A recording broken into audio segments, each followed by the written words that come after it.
Happy Zelda Day, everyone! Tears of the Kingdom is fully released, and we'll be enjoying it all day long here on DSPGaming.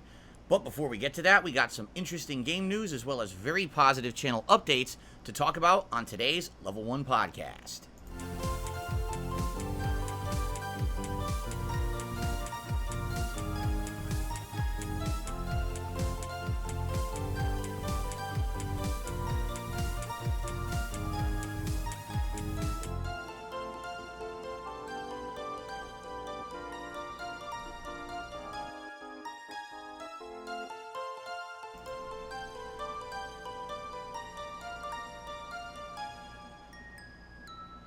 Alright. Happy Friday. It indeed is May 12, 2023. I'm Darkside Phil, and I welcome you here to the show.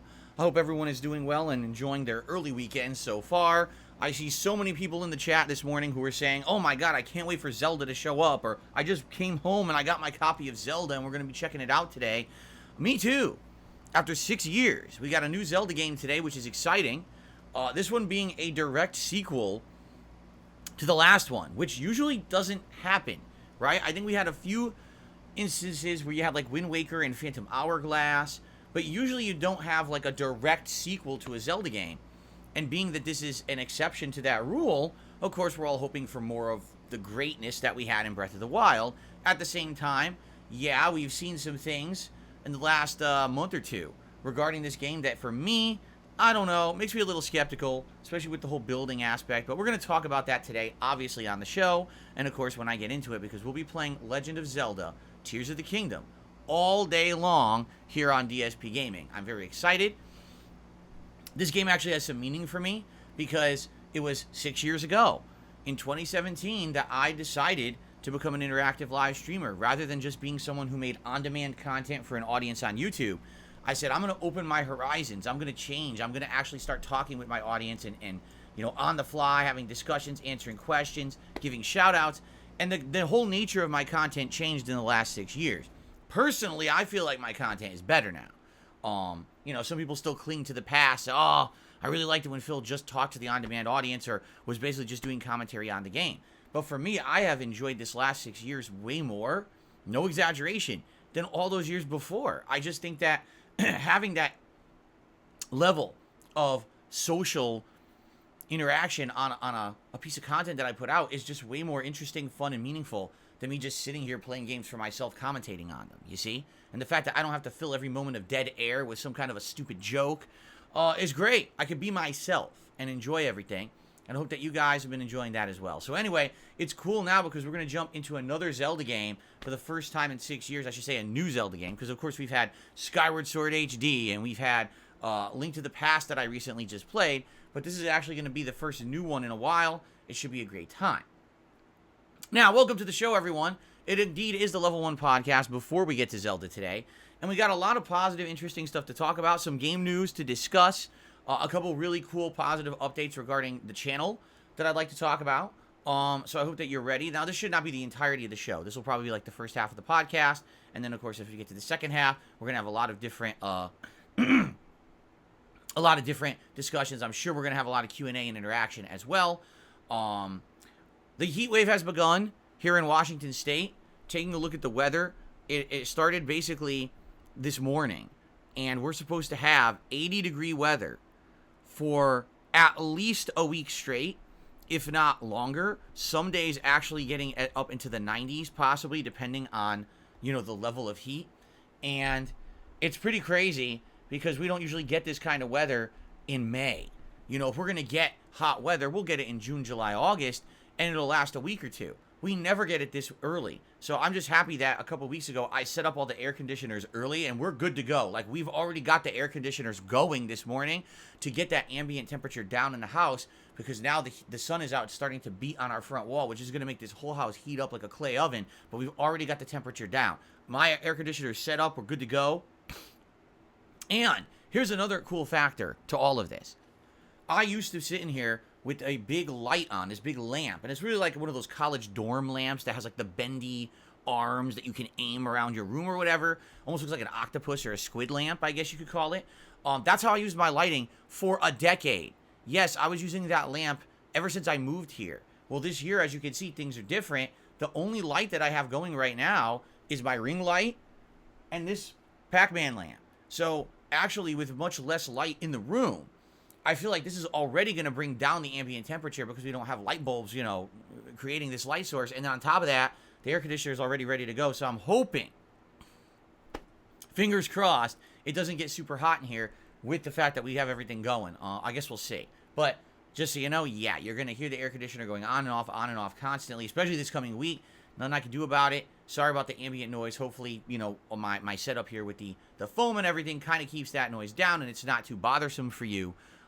For as much as I can keep the noise down, okay? So, let's start at the beginning. Let's start with a couple interesting, fun, positive updates for all of you regarding the channel, shall we? Positive update number 1. Ladies and gentlemen, I am very pleased to announce that the false copyright strikes against DSPGaming have been removed. This stupid thing. Thank God. Because as you know, this channel is my life's blood. This channel is a 13-year legacy for me. I started this channel in 2010. This is where every day I'm broadcasting, every day I'm uploading. This is a history of my life to some extent. And the fact that this channel was in jeopardy because YouTube very stupidly granted false copyright strikes against it with absolutely no evidence that they were legit is very worrisome, troubling, and quite frankly, bullshit. It was to the point where I have been speaking with a lawyer about it. You know, and the lawyer was under the impression that if it didn't get cleared up, that we could do something about it. All right? That's, you know, speaking of legal counsel is kind of interesting because, you know, even they admit, they're like, yeah, but when you look at a company that's as big as YouTube, they just don't want to do anything. They're too big and they feel like, you know, unless they get slapped with something legally, they just don't want to move. And even then they said, even if you get false strikes against your channel, you got to use the methods you can to get them cleared up first. And then if it doesn't get cleared up, then we can legally move against them and get them to have to fix it legally. But you have to get to the point where they won't clear it up themselves first. So even though we knew the copyright strikes against DSPGaming were false, there was absolutely no legal evidence of anything. I wasn't using the songs in question I was being accused of using. The company supposedly hitting me with copyright strikes didn't even own the rights to the song that they were trying to claim. None of it made any sense because YouTube is stupid and falls for that dumb shit. I had to go through an over 2-week-long process of issuing counterclaims, sitting around, waiting for them to be reversed. And they are. So the good news is, the risk is gone for now, but the risk will never go away. Meaning, at any moment, YouTube can be stupid as shit and just grant false claims that are literally blatantly false. If you do 5 minutes of research, you can find out that a claim is false. But they don't do that. They don't care. They're too big. They're too lazy. Their feeling is, unless you're suing us, we will not take any action on anything. Just use our automated systems. So, if this channel had gotten suspended or shut down for false claims, then a lawyer says I could immediately have them contact them and say, no, you can't shut down a whole business because your system is wrong, and then they would have had to take action. But if that doesn't happen, essentially you are a victim to the system and you got to sit around and wait. So the good news is, once again, the channel is fine. Everything is back to normal. Although, you know, you never know. You never know what's going to hit a YouTube channel when YouTube doesn't care. They don't go that extra mile to protect its uploaders. Now, in addition to that, I have been 100% explained to that there is a system in place that is an elitist system on YouTube that the biggest content creators and YouTubers, you know, the ones with a million subs and millions of views on every video, they have protections against it. That their channels will absolutely never get hit with false copyright claims because they don't, basically YouTube sees them as an upper echelon, you know, the upper crust of YouTube society. So that's why well, I don't understand why the big YouTubers don't get hit by this all the time. Why are little guys and not big ones? This is why. Because they are immune, which is absolutely bullshit. There should not be some elitist system within YouTube. Everyone should be treated equally across the board. It shouldn't be they get special treatment and everyone else gets screwed to be violated by the law. It's literally, it's illegal what's happening. But again, until people gather together and issue a class action lawsuit against YouTube for this gross misuse of DMCA law, this will continue. I'm not the person to do that. I don't have the time, the means, or the money to be, you know, getting people to stand together and, you know, try to get YouTube to stop with this stuff. I can't. I have no clout anymore. You know, there was a time. You want to talk about 10 years ago? I had clout on YouTube. I was one of the biggest YouTube gamers. And then over the last 10 years, people decided it was funny to destroy me with their fucking bullshit memes and to slander me and to turn me into a joke. So now I have literally no power. There was a time when I used to be able to make a video that would go viral and get hundreds of thousands of views and alert people to an issue. Now no one watches my content because of these scumbags. And YouTube allowed that. So I'm sorry, guys. My hands are tied. I really wish that I could help with issues like this. And back in the day, I probably would have tried to rally the troops, per se. But I can't do anything about that anymore.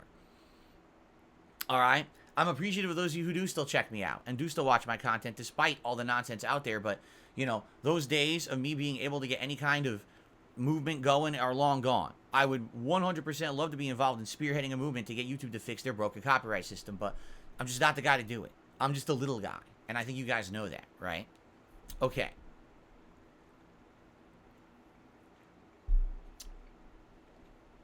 Okay. So all that being said, guys, that's great. No more false copyright strikes. Let's hope for the best. It seems that like once a year this happens now. So let's hope for the best and hope it doesn't happen again in 2023. Let's at least give it till 2024 before the next false strikes hit the channel, okay? Okay. The other cool thing that's happened is, you know, recently we've been talking a lot about variety of content. This Monday night past, I did a Legend of Zelda tier maker ranking over on DSP React. It went really well, meaning that video now, I mean, I actually didn't check it overnight, but, oh, I can't see it here. Darn it, I can't see it here because, it's on my other screen. Actually, you know what I could do? I could view it here on my laptop, duh. I have two computers in front of me. Why not look at it on the one in front of me? I'm an idiot. As of today, the Zelda tier maker has about 2,400 views and climbing. It's slowly, gradually getting more and more views. That makes it my third best. However, it's very closely approaching the one that I did over a month ago. That was the gaming console tier maker ranking. So I'm thinking within a little bit of time here, it might overtake it. It's still not even close to the 3,700 and climbing views that I have on the fast food ranking, but it's still pretty good, okay? And I really enjoyed doing it. You guys really seem to like me doing it. And so I will continue to do these tier makers periodically from time to time, since you guys really seem to enjoy them, okay? Now, there is a new tier maker coming up later this month during my special event.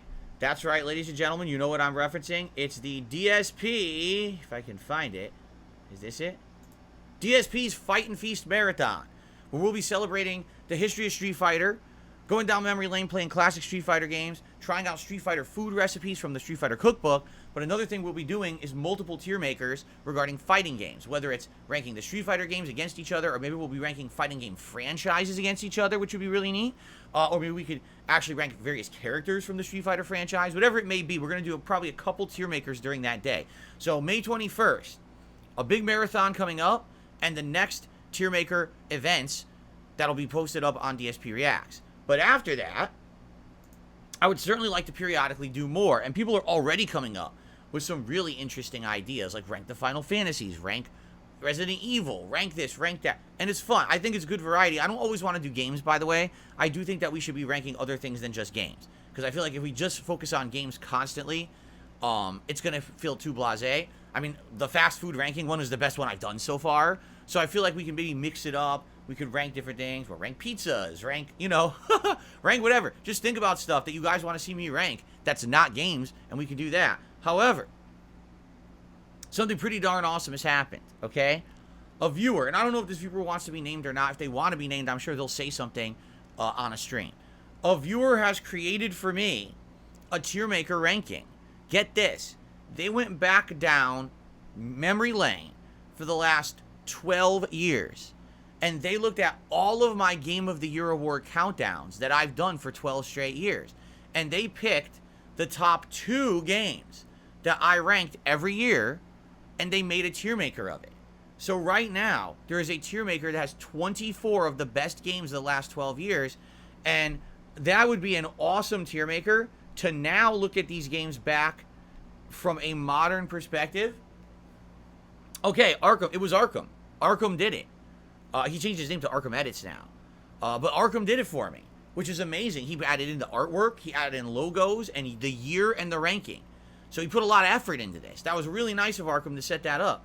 Okay? So, pretty cool, because, you know, when you think about what I did at 12 years, it's like, man, what games did I rank, what games didn't I rank? It's hard to even remember when you really try to think back the whole way. Like, what did I rank, what didn't I rank? I don't even remember, right? And it's funny, because how much you want to bet, when you look at those rankings, you're going to look at some of those today and be like, what the? You know, I ranked that game that high, but that's because things change over time. Your memory of something, but also other games that come out afterwards that could absolutely be way better than what I played at the time may trump what I thought was good at that time, you see? So, what I was thinking is, this would be an amazing thing to do, perhaps, come September, because in September, it will officially be my 15-year anniversary as a content creator on the internet. 15 years of putting out daily gameplay videos for you guys. And I was thinking this could be a special anniversary tier maker that we will do during that special marathon event. We might do a series of events. I'm almost thinking in September we could do a series of events. Maybe we'll do a retro throwback playthrough of an old game I played in 2008, but do a full playthrough in the modern day. We could do a whole marathon where we do go down memory lane. We do retrospective where I watch old content and comment on it. We could do this tier maker. See what I'm saying? Like, this is awesome. The potential of this very special event we could do in September to celebrate my history as a longtime content creator on the internet. So this tier maker actually looks like it's going to be really, really good. So thank you so much, Arkham, for doing that. I really appreciate that. And I've already saved it. I faved it. And I'm going to be checking this out later this year as a tier maker idea. But now you guys can see the potential of tier maker, how this could be really special, cool streams. The thing is, I don't want to do them all the time. I figure if I do them all the time, they're not special. Maybe at most do 1 to 2 a month. So I've already done 1, and we're going to do a couple more during the Fight and Feast event. So save them now. Maybe the next one I do is sometime around mid-June, and it's something different, right? Something more interesting, refreshing. Maybe we should do something food or unrelated to gaming for variety purposes, and then mix them up and alternate between. Every month do 1 or 2. I think that would be really good content. So I don't know about you, but I really enjoy doing them. Like, I just think that they're really fun to do. And they seem to get traction on DSP Reacts. They're actually, I'm not even kidding you, they're basically my most viewed videos on DSP Reacts. The tier makers get more views than even the long-form React videos. They're pretty darn good over time, so I'd be happy to make that as an ongoing series over there.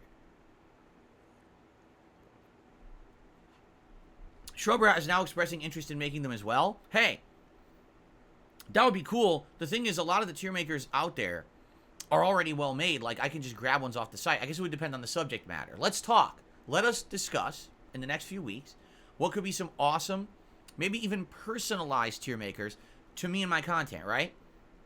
What would be some awesome tier makers that you'd like to see me rank that we would need to make specifically? Because, like, fast food, you could probably find that already, right? That's why that one was already easy to do. But what kind of specific tier makers would you like to see me do? So, let's talk about it, all right? Something interesting potentially to talk about in the next couple of weeks. So, all right, here's what we're going to do. Let's talk gaming schedule for the rest of the week. I also want to talk about what's happening with the gaming schedule, all right? Because right now we're kind of hitting a situation where I'm a little nervous about getting wrapped up in too much. I'm actually getting nervous about being wrapped up in way too much stuff at once and potentially having too much to do at once and then not finishing stuff before the very busy gaming month of June is going to hit. So I want to talk about that with you this morning, and hopefully we'll come to some kind of a determination.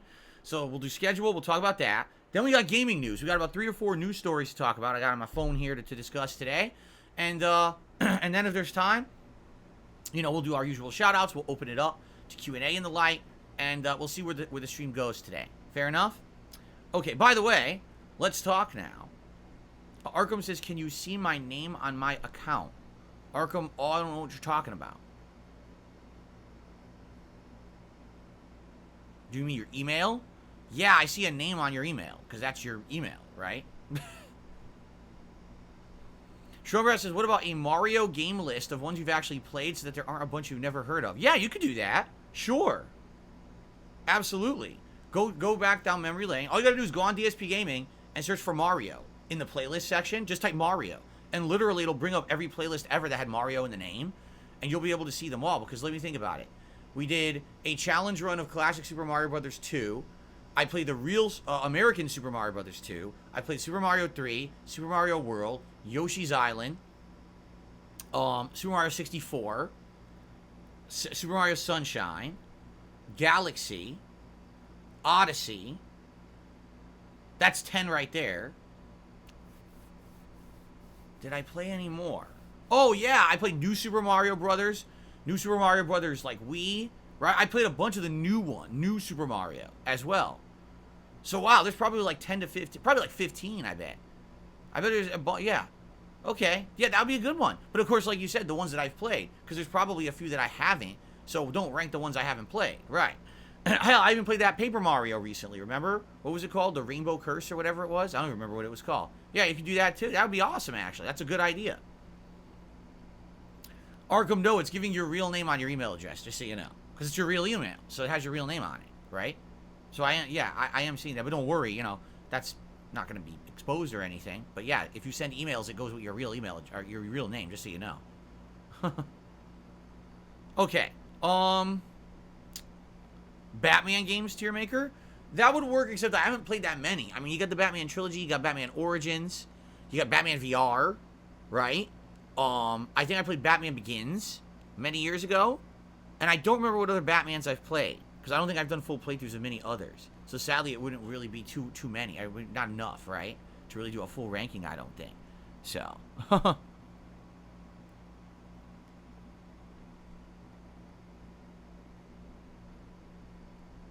Cool.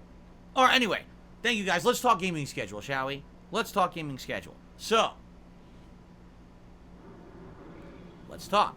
Today, obviously, it's Zelda Day. Tears of the Kingdom. Everyone's talking about it. Everyone's playing it. I mean, look, I went all out. I got a Zelda theme. Well, I guess half Zelda theme, because this is definitely Chrono Trigger over here. But half Zelda theme. I got a green background today for Zelda. I'm all Zelda'd up. I'm even wearing a Mushroom Kingdom shirt, because that's the closest thing I have to Zelda. I don't have a Zelda shirt anymore. I used to have it a long, long time ago, but it wore out over the years. I had to get rid of it. So yeah, so Zelda all day long, and first and second stream. You know, 3 hours of gameplay after this podcast ends, and another 2 hours later tonight at 6:45 p.m. Pacific time. I'm excited, but at the same time, I am apprehensive. That's the best way to describe it, because I liked Breath of the Wild, but there's a few things I didn't like about it. If it's more of the same, I might like it, but not love it. Same thing with the new stuff that we've seen. They showed off this new stuff about this game, and it seems interesting, but at the same time,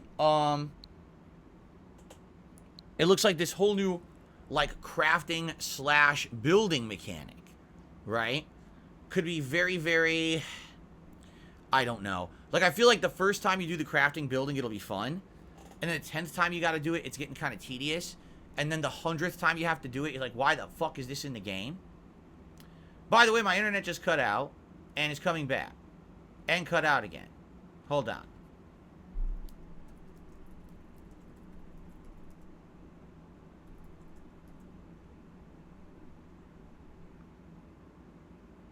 My internet cut out, but it seems to be coming right back.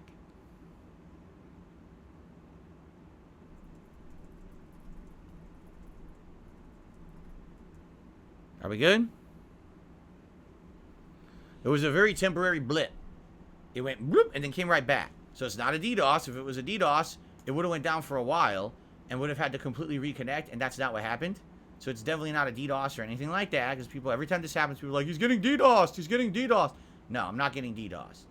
This just looked like You know, possibly a temporary piece of noise in the line. It went from whoop right back up, and now we're good. So no worries there. Let's continue. Okay. Okay. Anyway, yeah, I'm definitely nervous. Jinx, yes, don't worry, Jinx. I'm gonna update everything. The way I do it on the podcast, Jinx, is that once we get to the end of the show, the last segment is when I update everything, do shout outs and everything. That way I can get through all my topics before we you know, we kind of have to keep stopping, because if I did shout outs constantly for people contributing and updating the leaderboards, we never get through the stuff I need to talk about on the show. So, okay. And thank you, Jinx, because Jinx gifted a good amount of memberships already to the channel this morning. I really appreciate that. Okay, so, that is the one thing I'm nervous about. Like, everything about Breath of the Wild, there was a few shortcomings, but overall I really enjoyed it. And the one thing I'm nervous about in Tears of the Kingdom is this building mechanic. You know, if I wanted to craft, I'd play Minecraft, or I'd play Fortnite, or I'd play another game where crafting has always been kind of a core piece of the gameplay. And it makes me nervous that they've made this a giant piece of this game. And I don't know what's going to happen, quite frankly. All right, I don't know if this is going to be something that ends up being annoying in the long term, or if it ends up being fun and ingenious almost, right? I guess we'll have to find out. The thing is, Nintendo is known for doing things that are kind of innovative. But this new thing they've added isn't new. It's something that's been in other games. So it's not like it's innovative. It's like we took this idea that other people were already doing, and we taped it and slapped it onto our idea with some tape. And said, oh, it's our idea now. Well, no, it's not actually. It's been done in many other games before. Just because you're adding it to Zelda doesn't mean that it's going to be something that's going to make sense in the long term. Like I said, maybe a few puzzles here or there. I guess what it's really going to be, the frequency of puzzles and the annoyance level of solving them, right? Like, if every once in a while there's a puzzle like that, and it's easy to solve, then it's not a big deal. But what if every river you always have to rip trees out of the ground and make a raft, and you have to do this constantly, right? Like, what? That's annoying. I don't want to do that constantly. It's stupid. Just let me cross the river. I guess we'll have to see. All right? Let's see. The other thing, of course, that's going to be a concern for me is the performance. It's running on the Switch. And as you know, sadly, a lot of games underperform on the Switch. Now, this is a first-party game, so maybe it'll be worth it. The thing is, it was $70. Ladies and gentlemen, allow me to reiterate that. The Legend of Zelda, Tears of the Kingdom, costs $70 on the Switch. It's literally the most expensive Switch game. Why? Because I'm looking at other games and they're not $70. This is like the first one that they've decided to up the price. All right? So you gotta hope, really, you gotta hope that if you paid more money, that the game is gonna end up being better, right? That it's not gonna be, oh, it's that you paid more and actually it's the same shitty performance like a lot of other Switch games have. See, the thing is, it is a first-party Switch title. That's good, because usually, Nintendo first-party titles run really well. But there are some exceptions, all right? So I guess we're going to see today firsthand, and I certainly hope that it does run well and ends up being an enjoyable experience because it was expensive, all right? So those are my fears, the crafting and / puzzles with the crafting and or the graphics, but I certainly hope it'll be worth it. I hope you guys enjoy the game. I hope I enjoy the game. I hope it's a good playthrough, right, for variety purposes. And it is the biggest game in quite some time, quite frankly. Like, there hasn't really been a game of this profile in all of April, right? I mean, this really is the biggest one in months. So hopefully it'll do well and you guys will like it. It'll be a fun one, all right? Since it is open world, I get the feeling there's going to be a lot of potential for interaction. We're going to be talking while I'm exploring this open world and everything, right? I mean, it's not just going to be me hyper-focused on the game. It'll be a more social thing. That's exactly how Breath of the Wild was. There was a lot of potential for us to kind of relax and chill and talk with each other because it was so much open world exploration. Okay. Now, tomorrow, Saturday, all right, will not just be Zelda all day. Tomorrow, Saturday, is our usual weekly React day. So over on my sister channel, DSP Reacts, which you can find at youtube.com/@DSP Reacts, will be DSP versus the internet, my weekly show where I watch clips as submitted by the channel members. It's usually a wide variety of content. Now, last week, I kind of laid down the law, and I told everyone, please stop submitting the same kind of clips, because now We were at several weeks where it was like the same kind of food vlog, the same kind of skit, the same YouTube content creator for the 6th week in a row. And after that, it gets tiring, you know? I want variety. That's the point of a variety clip show.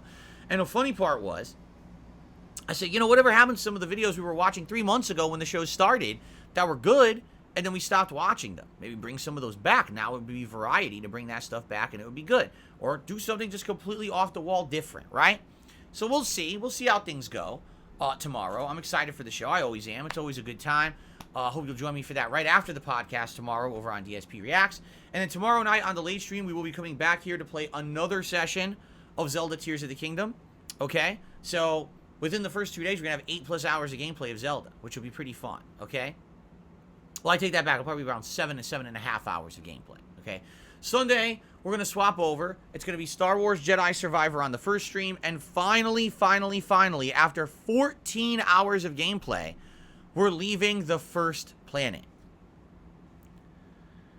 Pacing is definitely an issue with this game. Because even though I'm enjoying the game, why are you spending 14 hours on the first planet?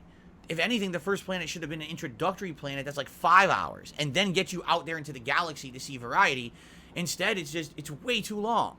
So now finally we will be heading out there, and I'm hoping that it'll be interesting to go to new areas and new worlds, and hopefully the game doesn't crash and run like shit. Spoiler alert, it probably will. So that'll be the first stream on Sunday, and then Sunday night, we're going to return to Oblivion and the Shivering Isles DLC. If we keep the pacing going the way that we're going, we likely will beat the Shivering Isles DLC either Sunday night or within maybe another hour of another stream, and then we're going to go back to the main story of Oblivion, and we're almost done with it. We're actually almost done with the main storyline. So we're to the point where now we're going to probably wrap up Oblivion within, say, maybe 3-4 streams, I'm thinking, okay? Maybe I'm wrong, but we are almost completely done with the game and its story. So that's good, because once Oblivion is wrapped up, now we have a late night stream open to play more games, which I'm going to talk about in a moment, because this is one of the concerns I'm having for the rest of May, okay?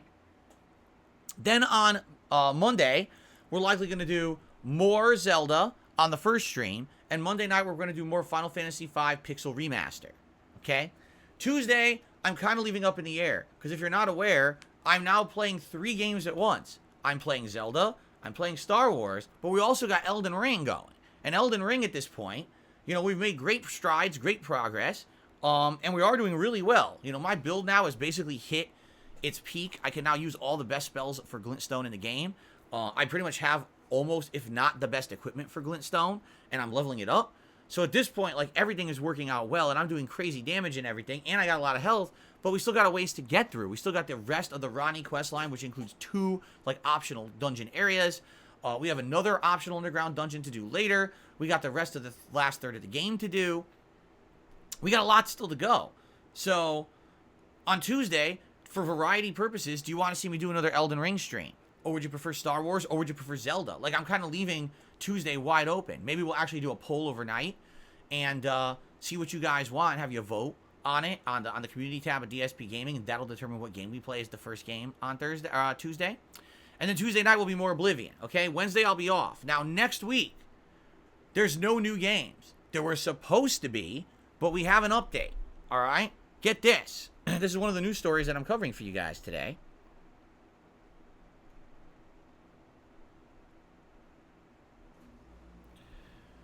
The new Amnesia game that was supposed to be coming out this month is called Amnesia: The Bunker. It was supposed to come out on May 16th. But they came out with an update today. Where do you hear this? This is an odd one to me. You want to hear this one? Okay, this is straight from the game devs from their Twitter account, okay?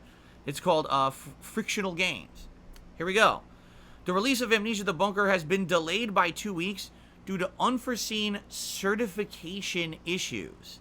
This decision is crucial to ensure we do not ship the game with these issues. The extra time will allow us to rectify the problem and ensure the best possible gameplay experience upon release. We thank you for your understanding and patience. So now Amnesia: The Bunker will be available on Steam, Epic Game Store, GOG, or I don't know if you pronounce it GOG or GOG, PlayStation, and Xbox on June 6th. But on a more positive note, we're going to provide a free demo on Steam on May 22nd. Okay? Now, this is confusing to me. Alright? because certification issues, right? Certification. Does that not mean that there's not enough time for them to submit the product to the digital marketplaces and for the digital marketplaces to verify and confirm that it's a working app without like viruses and shit in it? Or does it mean they didn't put it to a ratings board early enough? Like, did the game get rated yet? Like, I'm confused about this, right? I don't understand what exactly needs to be certified that's not being certified, because they're not clarifying here in their announcement, and it could be various different things, right? If it's the ratings board, that's just stupid. They knew what their time frame was for release, and you're telling me you couldn't get the game to the ratings board early enough so they could review it in time? That's pretty dumb. Or could it mean they did, but the ratings board is pushing back on them and saying, nah, your game is like way too gory or adult oriented, and we want to rate it like 18 plus or 20. Maybe they want to rate it adults only or something crazy like that. And Frictional's like, no, you'll kill our game if you do that. Please just make it like for mature audiences. And so maybe they're going back and forth and they're arguing about it. I don't know. But ladies and gentlemen, I hate to say it, all right? Amnesia just received what we like to call in the gaming industry the old kiss of death.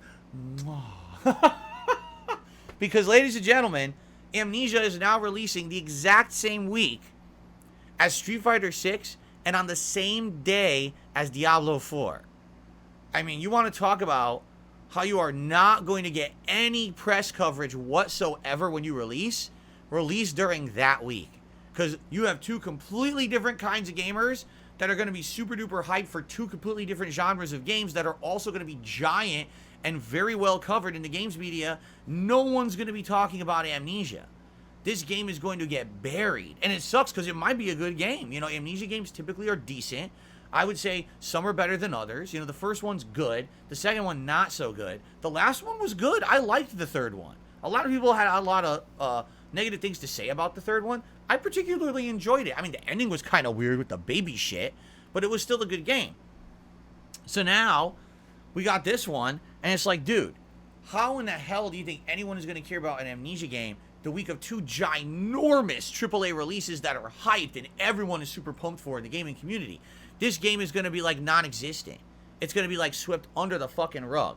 Now, there will be people who don't care about fighting games and don't care about Diablo, and they might enjoy Amnesia. Good for you. But just understand something. If it had come out this week, it would have got press coverage. People would have been talking about it. I mean, yeah, Zelda's out, but nothing else for the rest of the month. So at the very least, you would have had a lot of people interested in talking and buzzing about Amnesia. This game, with this delay, it's shot itself in the foot. And I feel bad because it is... I guarantee you it will not be a bad game. I don't think I played a bad Amnesia. Some of them are better than others, but... certainly, it's disappointing to know that this game that a lot of people were hyped for now is delayed because of this weird certification problem. If anything, if you had told me the game has a giant game bug we discovered, we need to fix it or something last minute, I'd be like, okay, certification? That's just such the weirdest reason to delay it, right?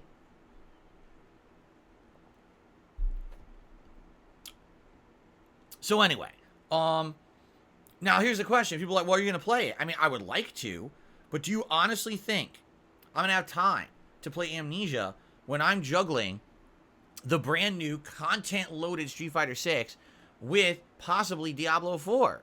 You know, I don't think so. And then, by the way, there's no way we're beating all the games I'm playing this month by June. It's just not going to happen. There's going to be other lingering games I need to juggle. So, if anything, this game, I'm interested in it, but it might have to wait a bit for me to actually play it. And then the question is, with a horror game like this, will people care weeks or months later? I don't know. So it's bad news for Amnesia. Really, it is. It's sad because it was supposed to come out this week. It did not. And that's sad, but it is what it is. I do hope it's the best. I hope that that is a good game because I would like to eventually play it, but I don't think I'll be playing it at this point, okay? So anyway, this coming week, there's no new releases. I think the only other one is that Lego driving game. There's zero chance I'm playing that now, okay? So this next week coming up is going to be a balance between Zelda, Star Wars, Elden Ring, and then on the late streams, a focus to finish Oblivion and continue on with Final Fantasy V Pixel Remaster. Once I finish Oblivion, I will not be playing a new game on the late streams. Instead, I'm going to use that newly freed up late night stream to continue to play the other games that I'm already juggling. Because my goal, ultimately, is by the end of May to hopefully have wrapped up 1 to 2 of the daytime games as well. Because how on earth am I going to head into June playing 3 to 4 games while Street Fighter and Diablo are coming out? It's not going to work. So I need to basically focus pretty strongly on the stuff I'm playing this month and not add in any new games and hammer in and try to get as far as I can in these games by the end of the month. I'm thinking if we strongly focus, I can probably beat Elden Ring, okay? And I'm thinking if I strongly focus, we'll definitely beat Oblivion, and maybe we can even beat Final Fantasy V, all right? So if those are out of the rotation, if the only lingering games are Zelda and Star Wars, we can at least reassess when June starts and say, well, which of these games are more important that people absolutely want to see me keep playing and which aren't? You know, I hope Zelda's good. If Zelda's good, absolutely, I want to play the whole game. So I hope it's good. But, you know, Star Wars is kind of the game that's kind of weird right now because when I play Star Wars, I have such a mixed bag feeling. You know what I mean? Like, I have a ton of fun playing it. But at the same time, then there's bug after bug after bug. Have you guys seen the YouTube short I released this morning yet? I don't know if you have. I released a YouTube short this morning at 10 a.m. and it is a highlight of the first 20 minutes of me playing Star Wars Jedi Survivor the other day. Within the first 20 minutes, we had 3 game-breaking bugs. First, an enemy that's supposed to be attacking stormtroopers in an area after you mind control it vanishes from the game for no reason. Just, whoop, gone. Erased from existence. Then, I get a piece of equipment, I go to put it on, entire game crashes, erasing 15 minutes of progress. So then I go back to the same area where that big creature was, I mind control it. This time it does kill all the stormtroopers. I kill the creature, and it floats in the air in a contorted, disgusting animation like this. And it won't disappear from the game. Instead, it just floats like this. And I'm like, dude, this is supposed to be a AAA game. This game is like amateur night game development. And it's what I mean. Like, every time that I play the game, good story, great exploration, cool combat mechanics. And then 4 things happen in a row that look like shit and make me feel like I'm playing a fucking indie game that's unfinished. It's just, what a weird mix. So of all the games right now that I'm playing, yeah, I mean, I would say Jedi Survivor is the one that's kind of, for me, a what if, should I even finish it? I'm very much enjoying Elden Ring's second run. I really am. I'm having a great time with that one. I'm looking forward to doing all the endgame, very challenging content with the Glintstone magic this time around. But outside of that, you know, Zelda, you know, is going to be super lengthy, right? And I guess I'm on the fence about how will people... I don't know how people are going to accept Zelda. I don't. I'll be honest with you guys. Usually when I play Nintendo games, they don't get a lot of traction nor a lot of interest or support. I don't know why, because I love first-party Nintendo games. I really do. I'd say maybe one of the exceptions is Pokemon.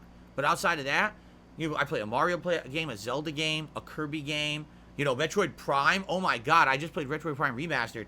Having people show up to that stream was a chore, right? Like, people didn't want to watch. So I don't know what's going to happen with Zelda. I really hope you guys enjoy Zelda and will show up and enjoy it with me. But again, it's a game that I'm a little skeptical about. So we'll see what happens. But the good news is, there's no major new releases between now and the end of the month. There is one I'm interested in, Lord of the Rings Gollum. But I don't know if I'm playing it because it comes out on the 25th. And really, I think what I should do for the rest of this month is just focus on finishing up everything else I'm working on now, including Zelda, Star Wars, Elden Ring, Final Fantasy V, and Oblivion. Wrap up as many of those playthroughs as I can by the end of the month, all right? Yes, there'll be some special things in between. For example, we've got the Fight and Feast special Street Fighter event on the 21st. But for the most part, just focus in on those, get it through them, and then at the end of the month, reassess where we are. What playthroughs do I want to continue to balance with the new games in June, like Street Fighter 6 and Diablo? Are there any games that maybe at that point it's not worth it, right? I'd be interested in Gollum, but maybe we should play Gollum later. I guess we'll think about it, okay?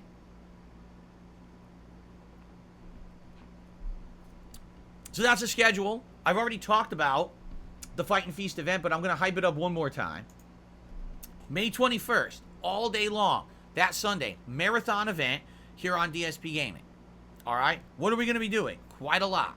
We're going to be doing classic Street Fighter playthroughs, which I'm very excited for. I really want to be able to play the oldies, and you guys are going to be picking the oldies you want to see me play, and also the characters I'm going to be using in those hardest difficulty AI runs. We're going to be doing recipes out of the Street Fighter cookbook. I'll be tasting multiple different recipes and rating them while reading you the lore and everything out of them. We're going to be doing tier maker events, at least 2 tier maker rankings, which would be pretty fun.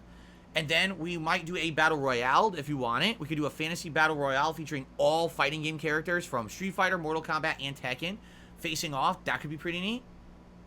Plus maybe some more. We'll see. But it should be an exciting time. I'm very excited for the Fight and Feast event to hype up the launch of Street Fighter 6. I hope you'll join me on May 21st all day long. Okay? One final thing before we get to game news today. Obviously, guys, I'm a crowdfunded individual. I do not have any sponsorships. I do not have any partnerships. I like to keep it that way. Why? Because then I can be honest with you. Instead of sitting here plugging a product, instead of sitting here having to shill a game, I can be honest, play what I want, play what you want, and give you my honest takes on everything. I am not beholden to any company. I don't have to kiss anyone's butt, and I don't have to be worried about, ooh, I said something that rubbed someone the wrong way, and now I got dropped. Instead, I can be me. And I've been me for 15 years, and I've really appreciated the fact that you, the viewers, support me being me and allow me to make the kind of content that I absolutely love on the internet. So thank you all so very much for supporting me and everything that I do here. Thank you so much, all right? Today, if you like the content, if you're enjoying the hype feel of Zelda, and you want to support this channel, there's many ways you can do it. The first way is by giving this stream a like, or if you're watching this video on demand after the fact, by giving the video on demand a like. That's engagement, and that helps the channel to be found on YouTube. You can also leave comments on the video on demand or talk with me in the stream. That's also engagement. That helps this content be found on YouTube. And let's face it, the more interaction, the better. It makes it better, okay? Now, perhaps you want to go above and beyond. Well, you can do a super chat, or a super sticker, or a super thanks. These are ways to contribute via YouTube. They're much appreciated. If you do it live on the stream, I'm going to give you a shout out, all right? If you do it on an on-demand video, I'm going to highlight that, comment, and say thank you personally. If you want to support the channel long-term, become a channel member. This is a benefit that you get where you get all these cool things. You get access to my emotes, ignoring slow mode if you're on the live stream in the chat. You get a cool chat crown badge to show how long you've been a supporter. By the way, some people are going to hit their 2-year anniversary very shortly, which is exciting. But in addition to that, much, much more. So please consider becoming a member. And being that we have a big Zelda day today, today would be an absolutely opportune day if you wanted to help the community out and gift some memberships to your fellow viewers. Today would be a very important time to do that. In fact, Jinx already did, and like I said, when I get the shout-outs, I'll update the leaderboard. I'll do shout-outs to those who got the gifted memberships. There's going to be a ton of people here today who would be accepting of gifted memberships. So please consider maybe gifting some memberships to the channel if you want to help out. Fair enough? All right. Now, another awesome way that you can support the channel is by tipping. When you tip me, all right, that's a contribution via PayPal. That helps a lot because, number one, tipping is instant. I can use those funds for anything, buying a game, paying a bill. It's very important. It's part of the liquidity of my business here. Number two, I get a higher percentage of tips than any other contribution method. So if you tip me, you're essentially supporting even more strongly than other methods. Number three, I do cool tiered rewards for tips. If you raise 50 bucks in tips on any stream, I put on Gunner glasses. If you raise $100 in tips, I put on a hat. If you raise 150 bucks in tips, I put on a vest. And you guys get to vote on the hat or vest that you want to see me wear. Which is awesome that you get that kind of control over the stream. So please consider contributing in some way today. Thank you in advance. If you do contribute, I'm going to give you a shout out and do a little animation for you if you hit one of those tiered amounts. So thank you very much in advance for any kind of support today. Really appreciate it. Now let's get to the news. We have a few news stories to cover today. Okay? Let's see here. Ruffian Forever, you were not banned. I emailed you this morning. Ruffian emails me and says he's banned. I checked, he's not banned. So I said, you're not banned. And now he's here. You were not banned. So I don't know what you're talking about. Okay. A few news stories to cover. We already covered the amnesia delay story. Okay? We got a couple stories to cover in regards to Zelda Tears of the Kingdom. So first of all, some people seem to be calling out the hypocrisy when it comes to the gaming community and the performance of games. For example, someone actually called this, I'll give credit, this was Morty on Twitter, says, this is funny as hell to me.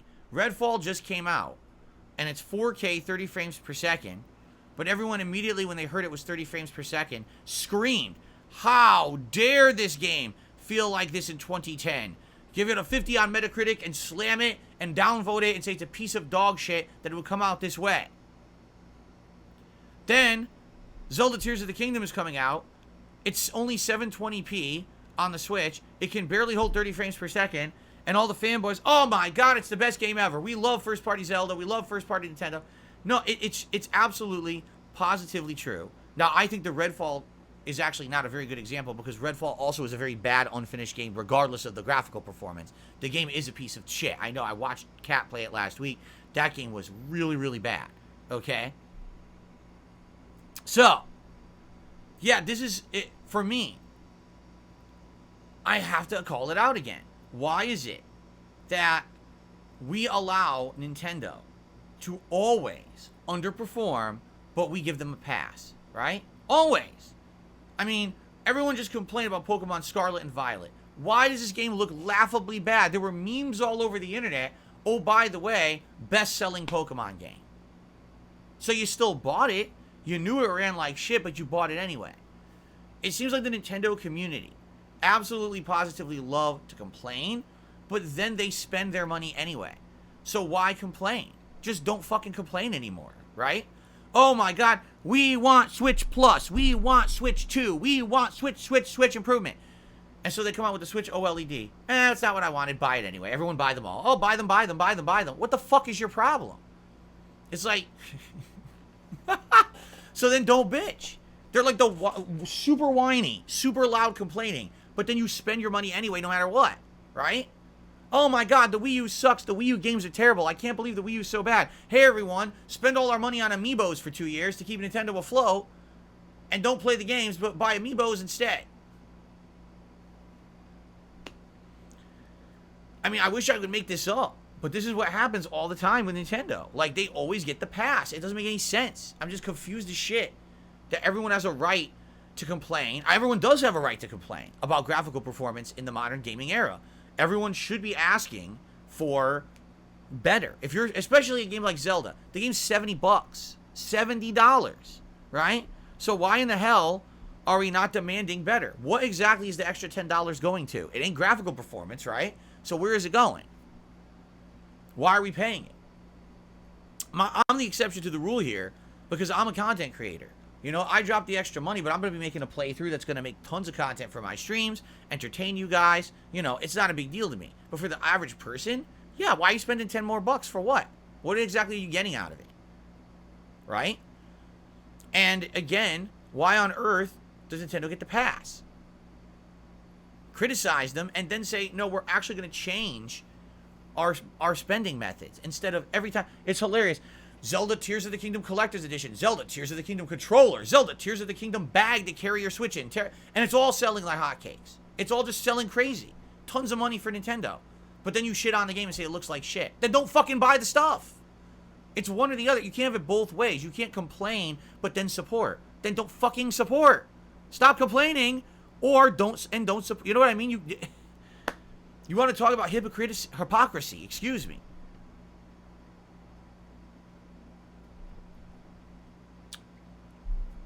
Anyway, the other news story about Zelda, get this. Tears of the Kingdom has only been out for 24 hours, not even in some territories, right? It hasn't been out 24 hours for me yet.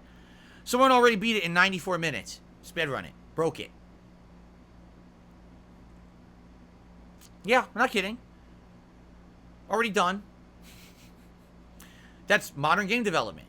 2023 game development. Beat the game in 90 minutes. Fucking Zelda game. You can find the article, you know, IGN posted it, but I think multiple people have already linked to it. That people already already broke the fuck out of the game. Go give it a look. If you really want to see that. I mean, literally you're skipping 99% of the content of the game. I don't see the point. But at the same time, it's pretty funny that they're still making games that are that pathetic and you can just run right through it, you know. I mean, probably glitch right through a wall. Probably, just like the first game, you probably end up right outside the final dungeon at the beginning. And it's like, oh, watch this. And you fucking run up the wall, and you glitch through it, and you just go fucking fight Ganondorf. It's the end of the game, right? Who knows? I haven't seen it yet. I'm very curious, but that's pretty stupid. You can break the game in 90 minutes. I mean, what the frick, dude? Right? Anyway. All right, I have one other story to talk about this morning before we get to shout-outs and all of this, okay? So the story is that, I mean, that is true. Mega Man NT says, keep in mind, people already illegally ripped and emulated the game on PC for a whole week. So essentially people had a week to do this. I guess that's a good point. I didn't think about that the game did illegally leak on the internet last week and people have been playing it for free for ages. So maybe that's how they figured it out. You're probably right. So, all right.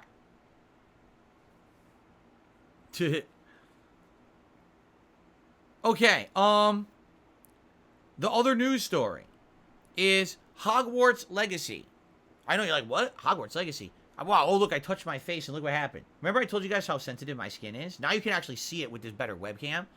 I touched my face and look, it all welted. My whole face is welted there. You see it? I told you I hate my skin. My skin is shit. I'll scratch myself. Oh, I'm a little itchy. I'll scratch. I'll have a giant red mark on my neck for a week. My skin sucks. Anyway, Hogwarts Legacy is finally coming out on the Switch. Really? Yeah, they're actually making it for the Switch. Can you believe it?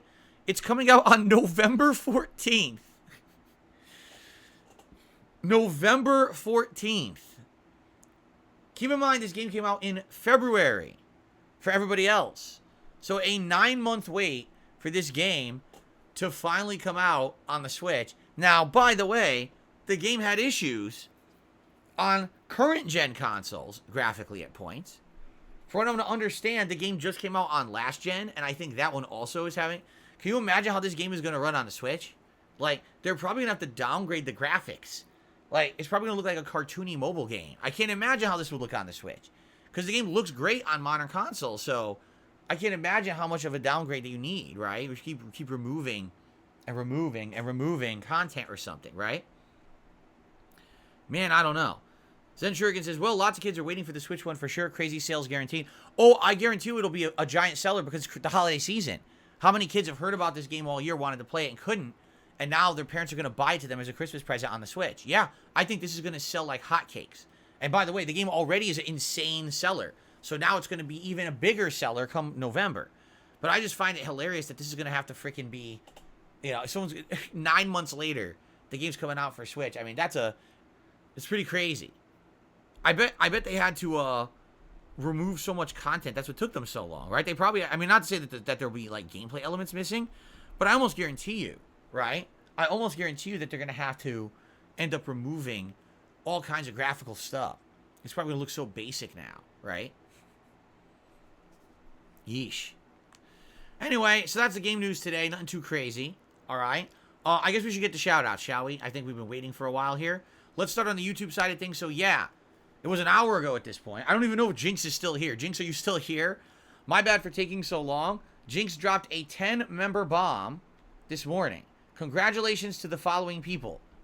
Sleepy Invader Z, Anshang Forever, Sup Silver, Ina Stanciu, Cracker Jacks, Maddie Lorne, Ethan Ayler, Casey Stage, J-Pep, and Project Hail Mary. Congratulations to all of you. Please be sure to thank Jinx for your gifted memberships. Jinx, thank you so much for supporting the DSPGaming community with that member bomb. And with that, yeah, I mean, already, boom, 10 members is excellent. What the hell did I just do? 10 members is excellent. So we're at 583.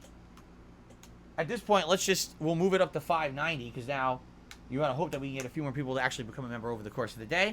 Thank you so much, Jinx. Much appreciated. Also, Darth Revan re-upped his membership for 10 months in a row and says, Tears of the Kingdom hype. Nah, I hate it for so far, but I hope you enjoy it. Do you really hate it? You're playing it, you hate it? I haven't heard anyone say that. I haven't heard anyone say I outright hate this, right? There you go. So, cool. Now, let's switch over to the tips side of stuff. I think we have a few tips this morning. We start off today with a $10 tip from This and Dat, who says, Zelda hype. So thank you very much to This and Dat for our first tip of the day, a $10 tip. With a nice Elden Ring animation there.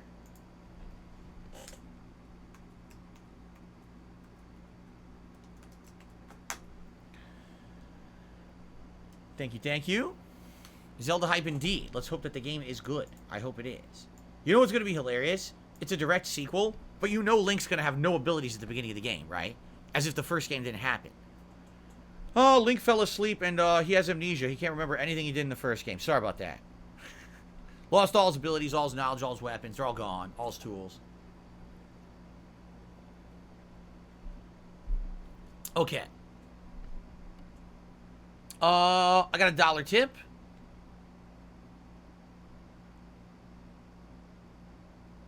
So, okay, this is an interesting, this is definitely an interesting thing. Okay?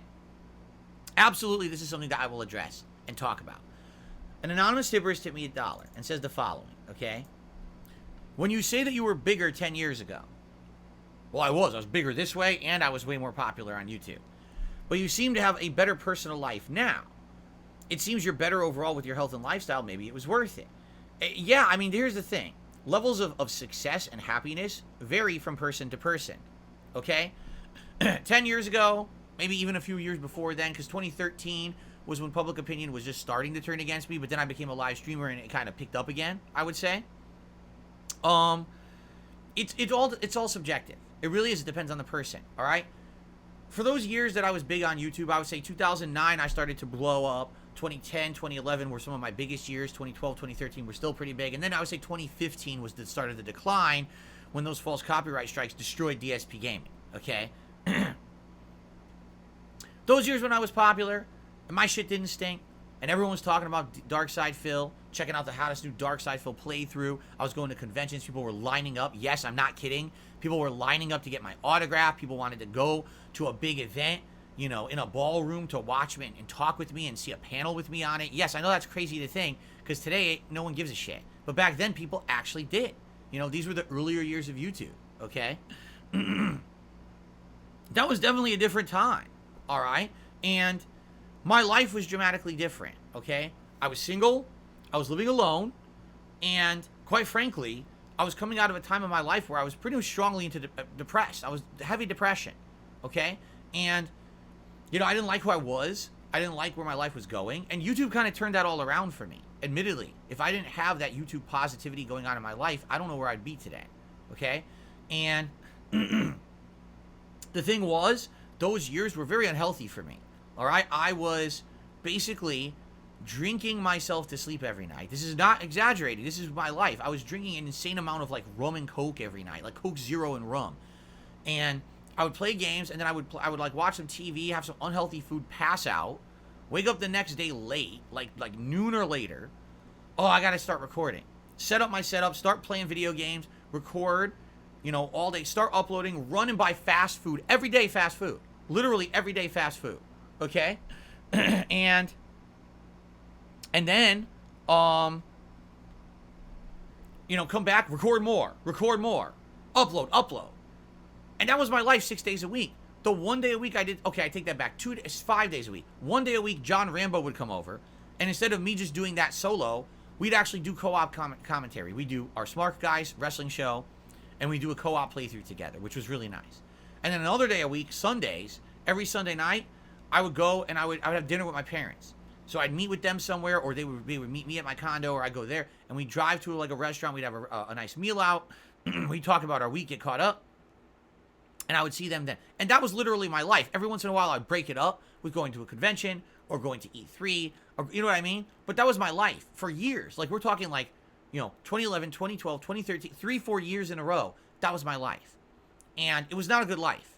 All right? It wasn't. It was busy. It was hectic. I was making tons of money. But it was incredibly stressful. It was incredibly unhealthy. I did a lot of irresponsible things during those years I shouldn't have done. Right? I ruined a lot of friendships. I'm being honest here now. You know, I ruined a lot of friendships with me basically becoming like a workaholic and only caring about the videos, and putting out more videos. And a lot of irreparable harm was probably done to my life during that time frame, okay? I said and did a lot of stupid things that I regret now in my videos, outside of my videos, right? And you could look back and say, well, Phil was so popular back then on YouTube. You know, all his videos. He would put out a new playthrough of Zelda. Part 1 would have 50,000+ views. Every part after that would have 10,000 views. Phil would have 1 million views on a new playthrough within 2 days. Can you imagine the money he was making? You're right. But it wasn't a healthy life. And it wasn't a happy life. There was really no life. It was just the videos. It was fucked up. But that was who I was back then, you know? And what I learned over time, you know, through trial and error, that's for sure, is that you need to have a line that you draw, if you're a content creator, between your public and your private life, and you need to have limits. You need to have barriers and boundaries, because if you don't, then your entire life becomes bullshit drama on the internet. And that's literally what happened to me, right? And I don't want my whole life to be bullshit drama on the internet anymore. You know, I've been there, I've done that, I lived it, I hate it. I really do, I hate it. That's why I have done my absolute best in the last 5 years, 6 years, to separate my private life from my public life. That's why, you know, the life that my wife and I have here behind the scenes has nothing to do with the public eye at all, nor should it. We have our own things going on that no one knows about, and that's intentional. No one has the right to know everything about everyone's life. You have no right to try to pry into someone's personal matters. You understand? It's fucked up for people who try to do that. Like, you're nuts. You're a loser to try to mess with someone's personal ongoings. It's none of your business. If there's something on someone's stream or in someone's content, that's one thing.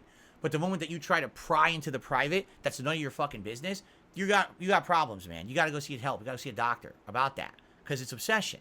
And sadly, you know, we're our victim to that, you know. But for the most part, since I met Kat and we started our life together, you know, over 5 years ago, things have been dramatically better. My life has dramatically improved. As you can see, I've gotten more healthy. I'm eating better. I'm sleeping better. I have a schedule that I adhere to. Now that I'm a full-time streamer with you guys, we have a work schedule. Here's the work hours, right? I must work at this time, but now I take an actual effort to step away when I'm not in those work hours to have a life. Even now, I don't have enough of a life. I wish I had more. I have 1 day a week to spend with my wife. That's it. And it's usually half the day is chores and errands and bullshit. That's not fun. I want to have a nice one relaxing day a week with my wife, who I'm supposed to be spending the rest of my life with. And I get to see her like once a week for a day. You know? Should be much better than that. And I'm working towards it. I'm trying hard, okay? But you're absolutely right. This tipper is absolutely right. Was I bigger and more popular? Was I putting out content that was way more viewed? Was I more well-known in a very positive light 10 years ago, before the memes started to shit and dump on Darkside Phil and make him the running joke and the lol cow of the internet? Yeah, absolutely. And also, it was probably a bad time of my life, because I was literally just working on videos. That was it. I had no personal stuff going on, you know. I had friendships that fell apart because all I wanted to care about was videos. You know what I'm saying? I had no private life. My whole life was public. Everything I did in life, every meal I ate was DSP tries it. Every trip I went on was vlogged. You know, it was all public. And that's not good. That's a horrible way to go through your life. Why do you think I want to separate myself from this drama on the internet? I don't want to have every aspect of my life be part of internet drama. That's messed up, man. You can't be going through life like that, you know? So that's why I've really tried to improve and change in the last 5-6 years, all right? And I hope that you guys have seen that. I know many of you have, and that's why you're still here and you support the stuff. But I am much happier now, today, with the life I have than any life I had beforehand. I mean that. And there's been little aspects of my life. The first few years when I was just not making money but doing the indie videos, you know, as a small-time YouTuber. The years when I was a big YouTuber making big money with machinima. The first years when I moved out here. You know, all of that. Not as happy as I am today. Today, the life I have today is the happiest I've ever been. And I feel like if I could just get to the point where maybe I get a little bit better financial situation than I'm in, then I'm going to be good to go. But I have to get to that point. And that's the thing I haven't gotten to yet. I need to keep expanding and growing and doing more variety of content and you know, doing stuff you guys want, and hopefully, you know, garnering a little bit of growth, a little bit of support here or there. And if I can get to that one level where I'm just good, I don't have any more things that are lingering from my past life. That's what it is right now. It's all that shit that fucked up for me in those previous parts of my life. That debt and stuff that I have that I'm trying to get out of. And once I'll get to that point that that's not a problem anymore, I'll be happy and good. I won't have to worry about any of this shit anymore, right? You might have noticed this year there's been no emergency streams. I'm not posting up on Twitter, oh my God, I had a slow stream, please come support it. You may have noticed that because I'm trying to change for the better. And I found that when I stopped doing that kind of bullshit, more people like the content. More people want to come and just have a good time, right?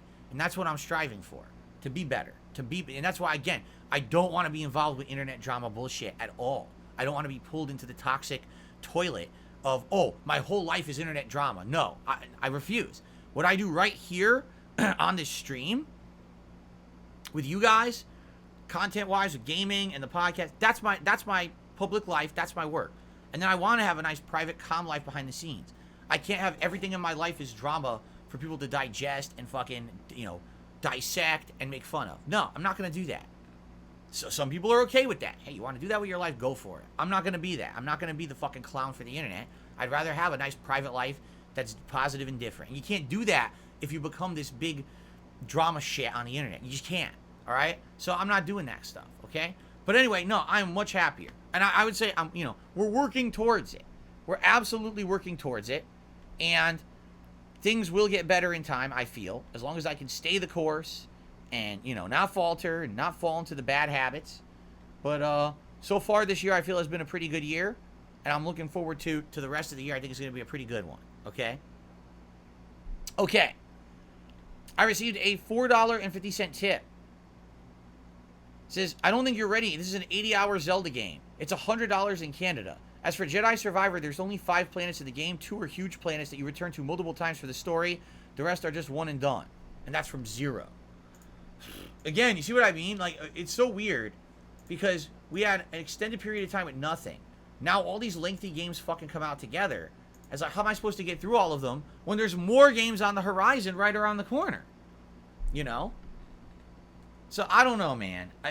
We're going to have to see as this month progresses. Like I said, by the end of this month, we're going to have to sit down and have a serious discussion about what games do you want to see me continue with, and are there games that I should just drop or put on hiatus? Because, obviously Elden Ring can be put on hiatus, but Elden Ring is also the one you guys have been enjoying a ton, and me too. And we're making great progress, and we're getting there. I would say another probably 15, 20 hours, we'll do everything in the game and be done with it. I don't want to just stop with Elden Ring now. But at the same time, Jedi Survivor is a good game. It's a shame that the game performs like shit. If it didn't perform like shit, I would have already played a lot more of it. But now we got 100 hours, like 100 hours Zelda. I don't know, man. Let's continue. Jade, I'm sorry to hear your allergies are bothering you. I hope you feel better. Chat if you can. If not, I understand. Arcade Cup has tipped me $1.10. Thank you, Arcade Cup, for the tip. I appreciate that. Good to see you here today for the premiere of Zelda. My keyboard just stopped working. Hold on.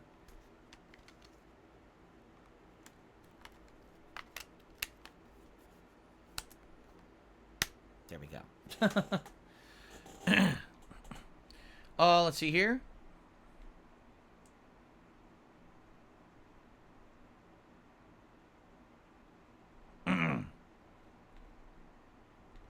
Let's see. We've got a $10 tip.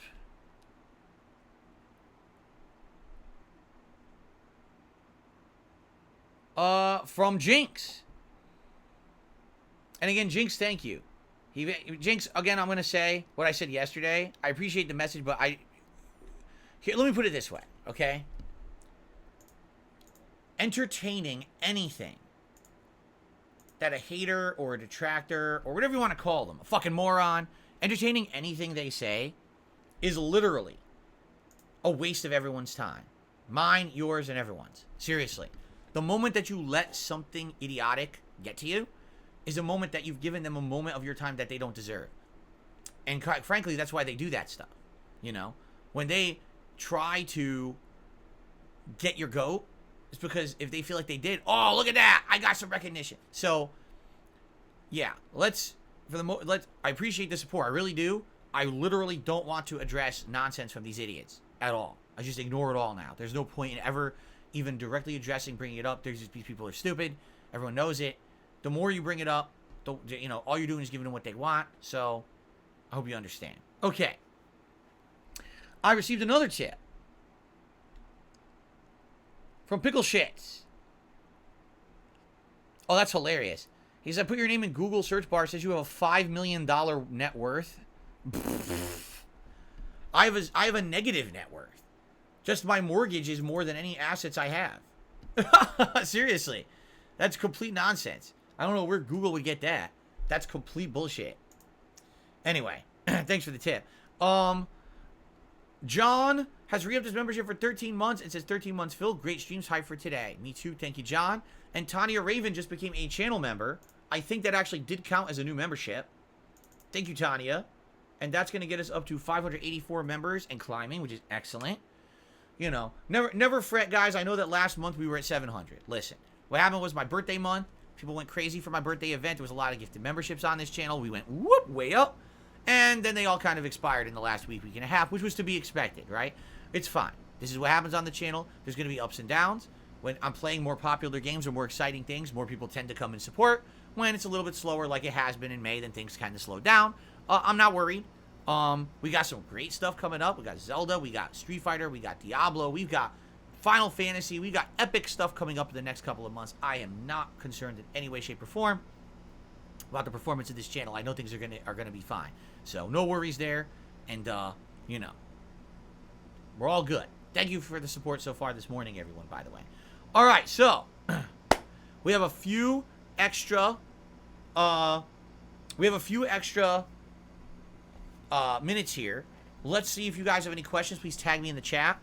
Wesley Rose says, if someone offered to buy you out for $5 million, would you accept? I don't even know what that means.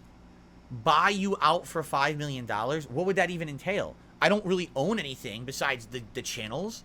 So I want to buy DSPGaming for $5 million. And I lose the rights to all the content on it and all the residuals.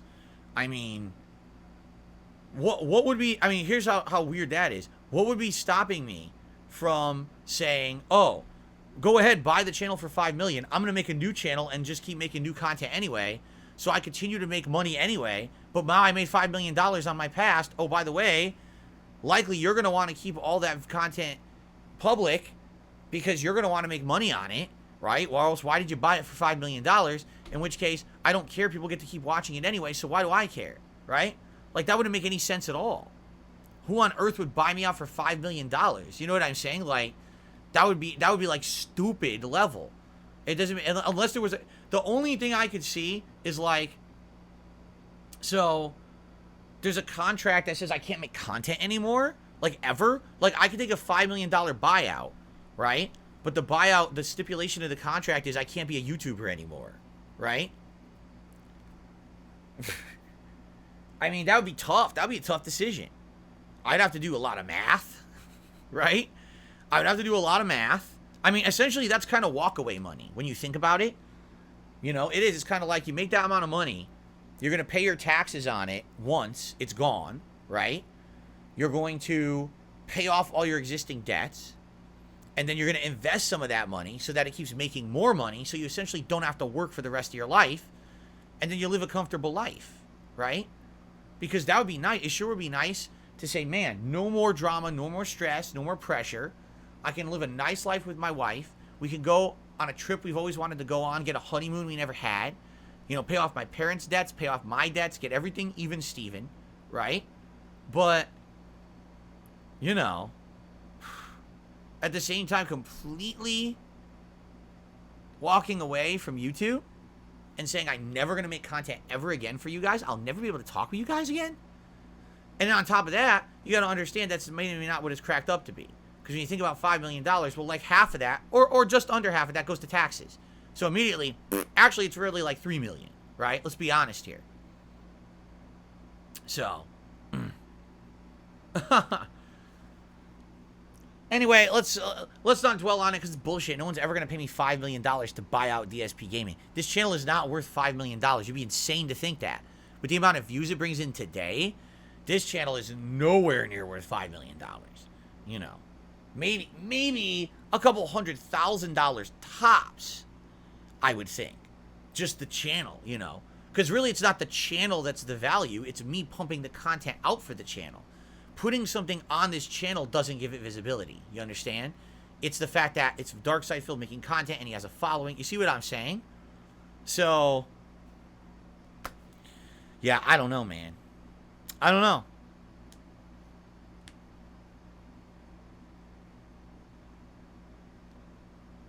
Felix the Mate says, if I sent you Legos to build on stream, would you do it?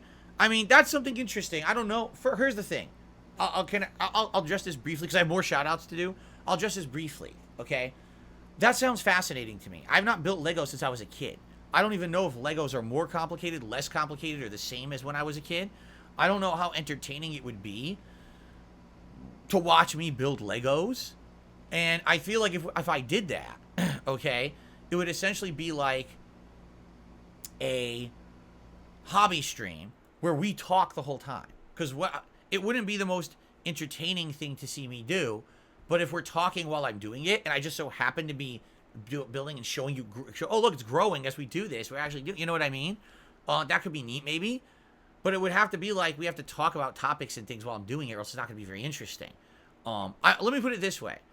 I wouldn't say no, I don't think it would work. Maybe it would. Maybe it would be a new kind of content. I have absolutely no idea. At the same time, I don't know who would care or support it, who would show up, who wants to watch me build Legos. I mean, talking with me is one thing. But while I'm building Legos, is that really any kind of an attraction? I don't know. Right? I don't know.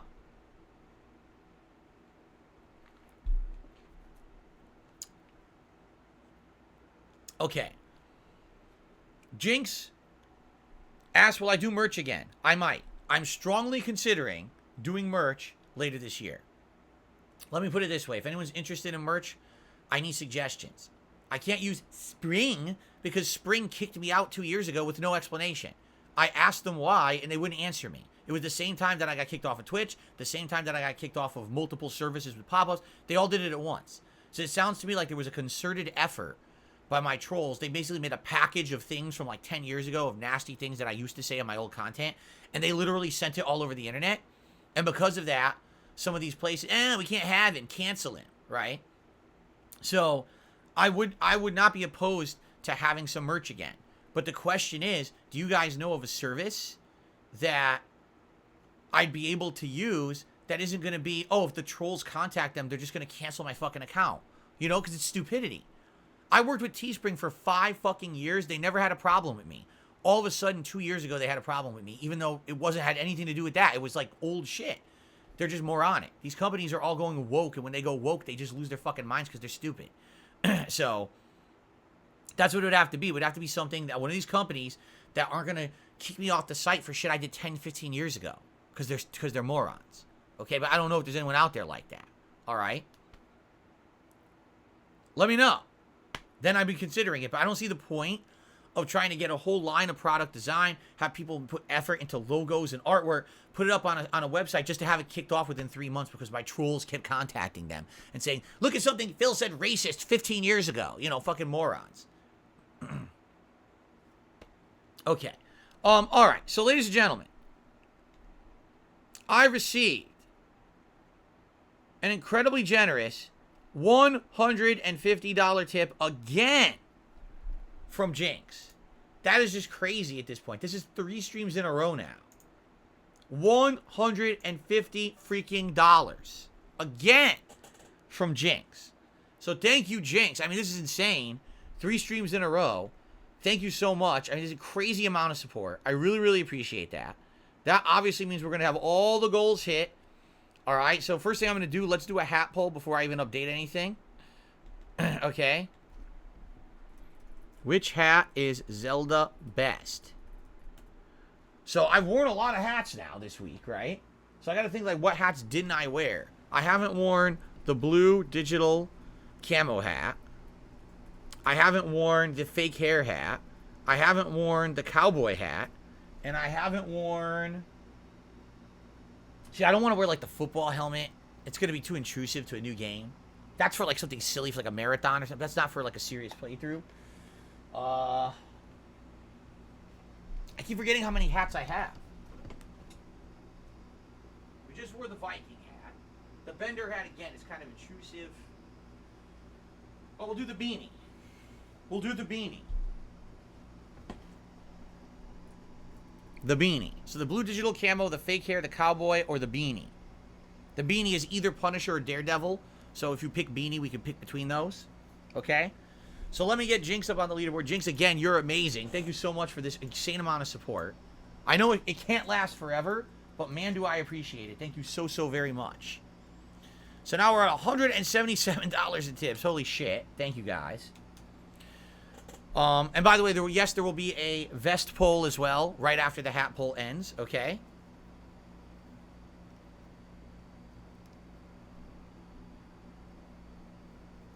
So Jinx basically said, thank you, thanks for everything.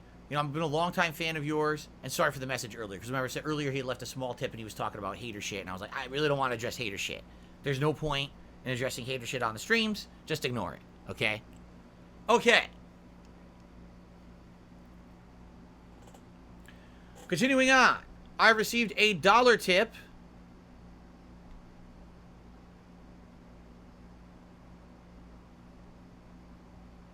And it's nonsense, so I just ignore it. Ignore the nonsense. And then we got another $1 tip. And then it's another nonsense. Right? Ignore that nonsense. I got a $5 tip. And more nonsense. It's literally 3 nonsensical pieces of shit. It's all, you can tell it's all from the same group of people too. So it's like nonsense, nonsense, nonsense, ignore, ignore, ignore. Very nice. Okay. So thank you there to Jinx. I really appreciate that. And let's see here. I think that is it, right? I think we got everything. Yes, because Tanya Raven had done the membership. And that's there. And I think that's that, right? Yeah. Cool.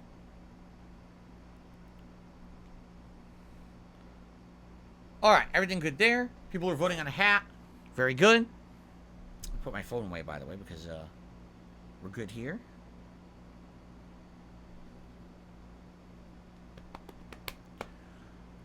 Let's see. Would I react the same if it was more money with a message like that? Like what? Like troll shit? No, I still ignore it. Any troll shit gets ignored. I told you, I don't care if you attach a $1,000 tip to it. It's troll shit. You get ignored. It's not allowed on my stream. I'm not entertaining nonsense.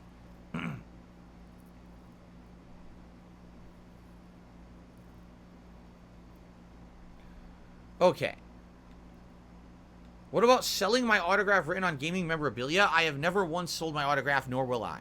I refuse. I'm not a celebrity. I'm not anyone more important than anyone else on this planet. All right? And I refuse to do that. No. Never. If I receive someone in person, they recognize me, hey, can you sign this? I'll sign it. No problem. I've signed some weird shit. I've signed games. I've signed action figures. I've signed books. I've signed notebooks. One kid just had a notebook. He's like, can you just sign my notebook? Sure, why not? I signed a backpack. I've signed some random stuff. But I would never charge for my signature. That's ridiculous. Darth Revan says, you ever thought about doing something if someone donates $100 it causes a Hatter Vest goal to be hit?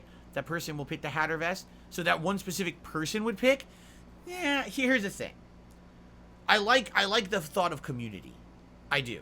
I like the fact that this is not just one person supporting me. Alright? It's not. Yes, Jinx has been a huge supporter in the past few days. No one is going to say otherwise. But this is a community.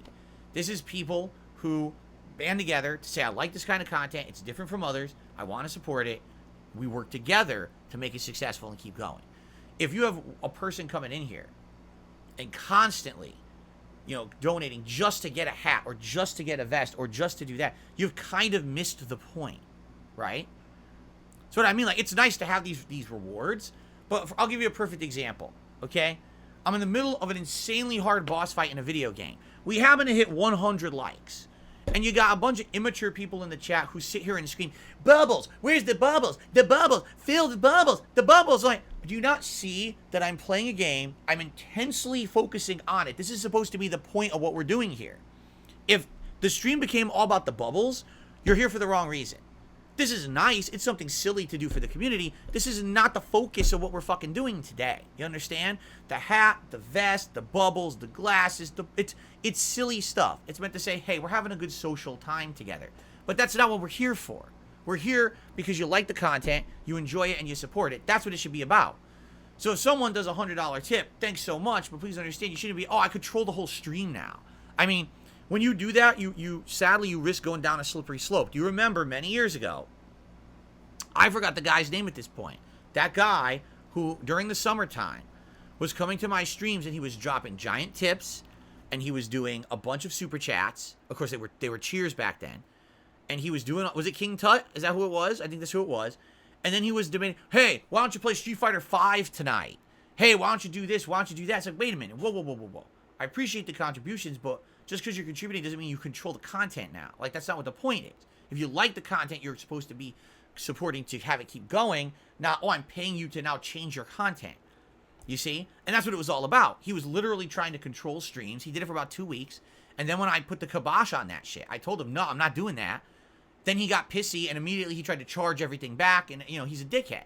So I don't play that game. And I do feel like that is kind of like a slippery slope. That if you were to give that much power to someone who's controlling the stream, you know what I mean? You don't want to have, you want it to be a community effort. Everyone kind of agrees what we're doing, liking what we're doing. Now, oh, just because one person's a big contributor, now they get to get ultimate control over it? No, I don't want to do that. So, I hope you understand. No, I didn't take offense. Darth Revan's apologizing. You don't have to apologize. That was a fair question. But I don't want to give that kind of crazy power to one person who then would misuse it. You understand what I'm saying? Of course, now, a ton of contributions are coming in. I don't know if we're ever going to get to Zelda, guys. I guess we'll see. Good thing I'm playing it all day, huh? Let's see here.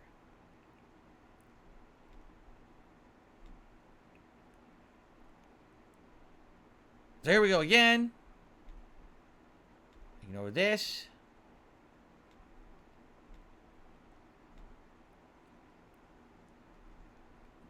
Here we go again. I mean, literally, I'm getting a bunch of little dollar tips that are all dumb things. It must all be the same people. It's got to be.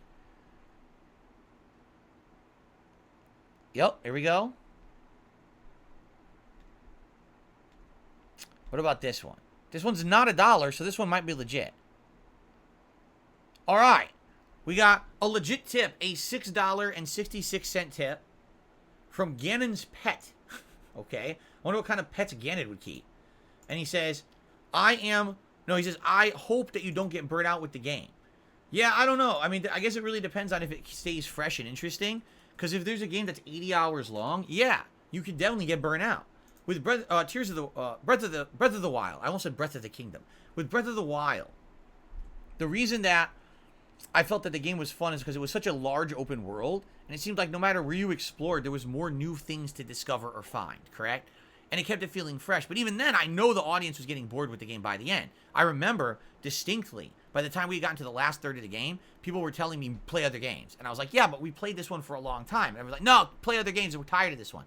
So yeah, that could be a concern with Zelda. The good news is, we got a lot of great games coming out in June. Like I said, that first week, Street Fighter 6 and Diablo 4. And we're still balancing this with Elden Ring too. So we've got other stuff that people are liking. It's not like, oh, if this gets burnt out within a week or two, it's the end of everything. We're going to have some good stuff to do. I'm not really too concerned in that regard. I am concerned we play 20, 30 hours of this and people don't want it anymore. And I'm only halfway in.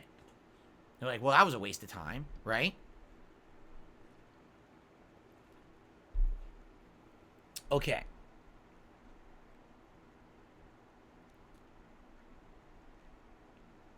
My parents do not watch my content, but they are well aware of the trolls. I told you, I call my parents literally once a week, every week. I tell them everything. They know every possible thing that has gone on with me in the last 9 years that I've lived here in Washington. They know all of it. Every fucking fucked up thing that happens, they're all aware. They're always in the know. So they're well versed in all of it. They're well aware of all of it. Okay. So it looks like the fake hair hat will win. And now we're going to do a vest pull, okay? But then we're going to end the show. We got to end the show. We're going to go on forever if I don't end the show, basically. So I feel like we definitely got to... we have to end the show at some point here, okay? Let me just refresh everything, and we're going to do the new poll for the vest, okay? There we go.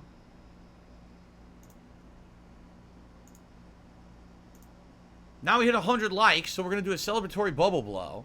All right.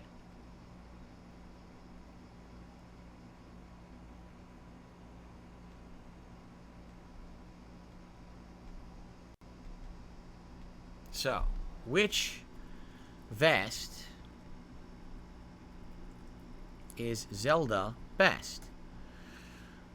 Let's see. What did I wear last night? Beige. What did I wear before that? Denim. So we'll do the McFly vest. We'll do the red vest. We'll do the gold vest. And we will do...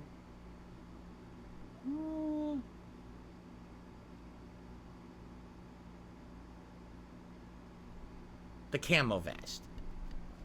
There we go. Yeah, gold for the Triforce. Exactly. That's why I put that in there. Okay. All right, guys. As much as I'd like to have this podcast be a 14-hour podcast, which I'm sure you guys would enjoy, we have to end it. Let's do a celebratory bubble blow for 100 likes. Then let's end the show. I'm going to use the restroom, and then we're going to jump into Zelda. All right, but let's do the bubble blow since we're already full screen. It would make sense to do it now. Okay?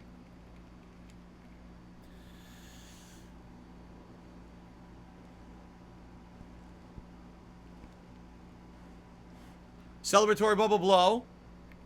Also, I mean, I guess I should say this. You know, Jinx had said yesterday, I want to bring back the vest streak. I mean, that's amazing because now we've had 3 straight streams where we've hit the tips goal because of Jinx. But the only way that we would ever get a vest streak going is if we actually have everyone, you know, chipping in and participating. It's not going to be just on Jinx every day. That's also the reason you haven't noticed I'm not putting vest streak on the leaderboard. All right? But technically, yeah, this is like the 3rd straight stream where we have hit the vest, and we haven't done that in a million years. So it's very much appreciated, and thank you guys for supporting. So let's see here. More tips are coming in. This is absolutely ridiculous at this point.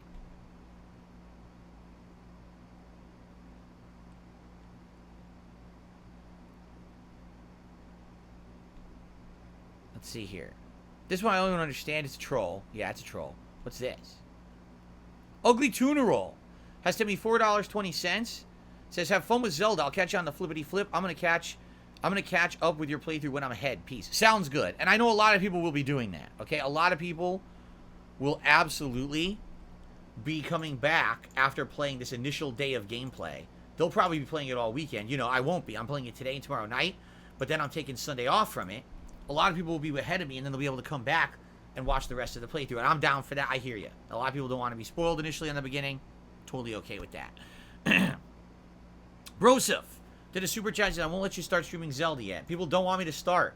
They're going to keep contributing so that I can't start Zelda. Thank you, Broseph, for the super chat. All right.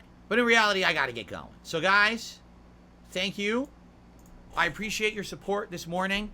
We're going to have the fake hair hat, and right now people are voting on the vest. But in the meantime, thanks. Thanks for everything. Great positive show again. I hope that you enjoyed it. Until next time, tomorrow, and likely we're going to talk about what we think about Zelda. Have a good one. See you then.